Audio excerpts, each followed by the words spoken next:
వరపరీక్ష చందమామ కథ. మౌళపు దేశపు రాజైన మతిమంతుడికి చెక్కని చుక్కలాంటి కుమార్తె ఉండేది. ఆమెకు చంద్రిక అని పేరు పెట్టుకుని తల్లిదండ్రులు ఎంతో శ్రద్ధగా పెంచారు. మతిమంతుడు పాండిత్యాన్ని ఎంతగానో అభిమానించేవాడు. అందుచేత ఆయన చంద్రికకు గొప్ప విద్వాంసుల చేత చదువు చెప్పించాడు. చంద్రిక యుక్త వయస్కురాలయ్యింది. ఆమె వివాహం గురించి రాజు తన మంత్రులతో ఆలోచనలు ప్రారంభించాడు. మనుషులను పంపి దేశదేశాల రాజకుమారుల పటాలు తెప్పించాడు. ఇది చూసి చంద్రిక తన తండ్రితో, నాన్నగారు, ఈ పటాలు చూసిన మాత్రాన వారి తెలివితేటలు మనకు ఏం తెలుస్తాయి? నాకంటే తెలివితేటలు లేని వాడిని నేను పెళ్ళాడలేను. మీకు అభ్యంతరం లేకపోతే నేను ఒక పరీక్ష పెట్టి అందులో నెగ్గిన వాడిని పెళ్ళాడతాను అన్నది. రాజు మంత్రులతో సంప్రదించి కుమార్తె కోరికకు తన అంగీకారం తెలిపాడు. చంద్రిక వెంటనే ఈ విధంగా ఒక శ్లోకం రాసి తండ్రికి ఇచ్చింది.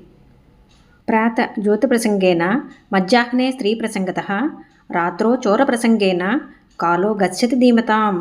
రాజు ఆ శ్లోకాన్ని సభాభవనంలో ఒక శిలాఫలకం మీద సువర్ణ అక్షరాలతో చెక్కించి తన కుమార్తె స్వయంవర వార్త దేశదేశాలకు అందజేశాడు. ఈ వార్త వింటూనే రాజకుమారులు ఒక్కొక్కరే రాసాగారు. ప్రతి ఒక్కరూ ఆ శ్లోకాన్ని చదివి ఈ విధంగా దానికి అర్థం చెప్పారు. ఉదయం వేళ జూదం గురించిన ప్రసంగాలతోనూ, మధ్యాహ్నం స్త్రీలను గురించిన ప్రసంగాలతోనూ, రాత్రివేళ దొంగల గురించిన ప్రసంగాలతోనూ బుద్ధిమంతులైన వాళ్ళు తమ కాలాన్ని వెళ్ళబుచ్చుతారు. కానీ ఆ శ్లోకానికి ఇది సరి అయిన అర్థం కాదని చంద్రిక వారిని అందరినీ నిరాకరించింది. అంతకన్నా ఆ శ్లోకంలో మరే అర్థం ఉన్నది ఎవరికీ బోధపడలేదు. తమ కుమార్తె ప్రవర్తన అసంగతంగా ఉన్నదని రాజు, రాణి భయపడసాగారు. ఇదంతా గమనిస్తున్న యువకుడు జయసింహుడనేవాడు. అతను మాళవ సేనాధిపతి కొడుకు. అతను ఆ శ్లోకానికి అర్థం చెప్పడానికి రాజుగారు అనుమతి కోరాడు. రాజు సమ్మతించాడు. జయసింహుడు రాజును, సభను ఉద్దేశించి ఇలా చెప్పాడు. ఈ శ్లోకంలో బుద్ధిమంతులు ఎలా కాలం గడుపుతారో చెప్పి ఉన్నది. అందుచేత శ్లోకంలో చెప్పి ఉన్న ప్రసంగాలకు చెప్పే అర్థం బుద్ధిమంతులకు వర్తించేదిగా ఉండాలి. జూదానికి సంబంధించిన ప్రసంగం అంటే మహాభారతం గురించిన ప్రసంగం.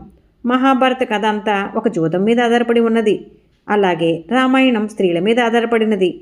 కైకవరాలు, సీతాపహరణము లేకపోతే రామాయణ కథే లేదు. అందుచేత స్త్రీలను గురించిన ప్రసంగం అంటే రామాయణ ప్రసంగం. చోర ప్రసంగం అంటే కృష్ణుడి కథ. చోరత్వానికి ప్రసిద్ధికెక్కిన భగవంతుడి అవతారం కృష్ణావతారమే. ఈ విధంగా అర్థం చెప్పుకుంటేనే మొత్తం శ్లోకానికి అర్థం ఏర్పడుతుంది. జయసింహుడు చెప్పిన అర్థంతో ఏకీభవించిన చంద్రిక అతని మెడలో వరమాలు వేసింది. వారిద్దరికీ వైభవంగా వివాహం జరిగింది. ఈ కథ మీకు నచ్చినట్లయితే లైక్ చేయండి, షేర్ చేయండి. మరిన్ని మంచి కథల కోసం మా సంపత్ ఛానల్ని సబ్స్క్రైబ్ చేసుకోండి.